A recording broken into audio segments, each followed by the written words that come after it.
2016 সালে ঐতিহাসিক এক গণভোটের মধ্য দিয়ে ইউরোপীয় ইউনিয়ন ছাড়ার সিদ্ধান্ত নেয় ব্রিটেন। স্বাধীনতার স্বাদ নিয়ে ব্রেক্সিটের সেই রাতকে আনন্দের সাথে উদযাপন করেছিল ব্রিটিশ নাগরিকেরা। এরপর কেটে গেছে দীর্ঘ 9 বছর। তবে নতুন এক বাস্তবতায় আবারও দরজায় কড়া নাড়ছে সেই পুরনো বন্ধুত্ব। ইউরোপীয় ইউনিয়নের সঙ্গে নতুন চুক্তিতে পৌঁছেছে যুক্তরাজ্য। বাণিজ্য, প্রতিরক্ষা, নিরাপত্তা, মৎস্য সম্পদ, ভ্রমণ এবং যুব স্কিম নিয়ে বহুমুখী এই চুক্তিতে সই করেছে দুই পক্ষ। 19 মে লন্ডনে ইউরোপীয় ইউনিয়ন এবং যুক্তরাজ্যের যৌথ সম্মেলনে এই চুক্তির বিষয়ে সমঝোতা হয়। ব্রেক্সিটের পর দুই পক্ষের এমন বড় ধরনের সমঝোতা এটি প্রথম।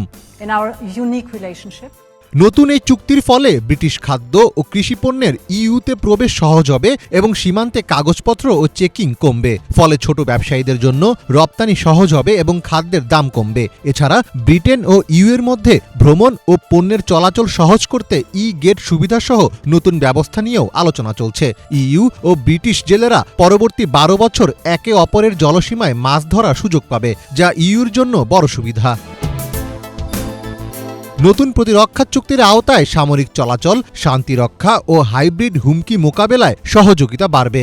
দুই পক্ষ যৌথভাবে প্রতিরক্ষা সরঞ্জাম ক্রয় ও বিনিয়োগে অংশ নেবে, যেখানে ব্রিটিশ কোম্পানিগুলো ইউরোপীয় ইউনিয়নের 150 বিলিয়ন ইউরো মূল্যের যৌথ প্রতিরক্ষা প্রকল্পে অংশ নিতে পারবে। এছাড়া তরুণদের জন্য সীমিত ইউথ মোবিলিটি স্কিম চালু এবং ইরাসমাস প্লাস নামের একটি ছাত্র বিনিময় কর্মসূচিতে অংশ নেওয়ার বিষয়ে আলোচনা চলছে।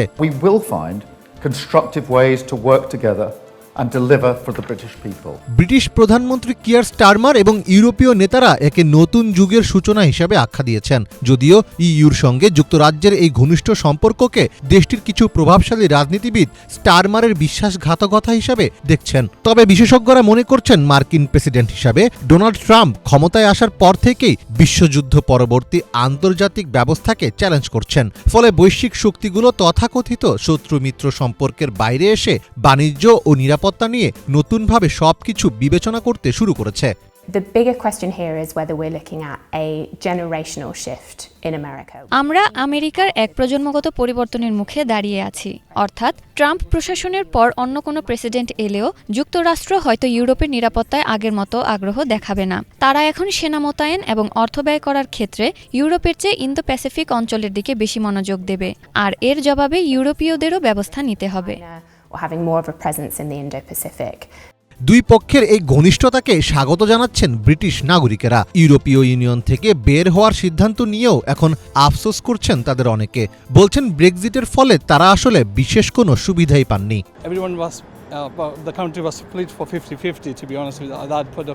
সত্যি বলতে সে সময় দেশের জনগণ দুই ভাগে বিভক্ত হয়ে পড়েছিল, তাই কেউই নিশ্চিত ছিল না যে কোনটা ভালো আর কোনটা মন্দ।